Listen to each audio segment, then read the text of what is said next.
Hey everyone, Keggers here. So, I went into this with pretty low expectations, and I think that was the best way to approach it. This Godzilla anime, starting with the film Planet of Monsters, is the 30th Toho Godzilla film project. It's a CG animated film series released in 2017 by Polygon Pictures and Toho Animation. After traveling around as refugees and meeting with other races who are also driven from their homes by different creatures, they eventually make their way back to Earth and try to retake it. The three-part series really reminds me of Attack on Titan. It's focusing on the ideas of revenge and obsession, with characters being driven to extreme actions because of grief and loss. There's a lot of stuff focusing on how trauma can focus and cause people to go off the deep end, or to delve into other types of ideas that are separate from what they originally wanted. Godzilla's in the title and is the focus of the story, but it's in no way the main character. It's all about how his presence affects the other characters in the world.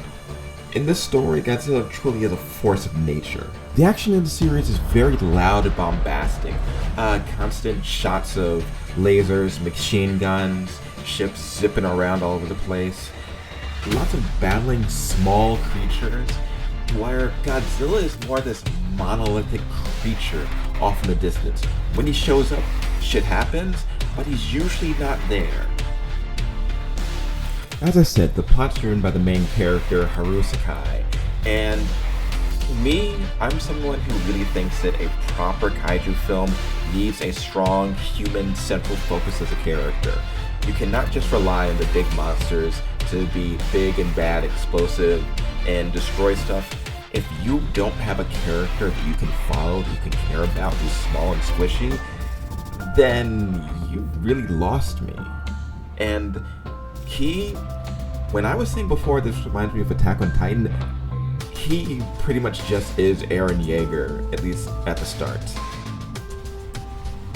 His single-minded goal to bring humanity back to Earth and get rid of Godzilla once and for all really grounds this in a strong human motivation. But he most certainly is not in the right all the time. This guy makes mistakes. This guy gets people killed. He is single-minded. He is nuts. But he's got a strong following of people who also want to retake their home, no matter what. The animation on the characters, the humans in particular, is a little bit stiff. Things are kind of slow moving, not as smooth as I would have liked, but it lends an air of creepiness and horror to everything that's going on. Speaking of horror, that really is what this film feels like.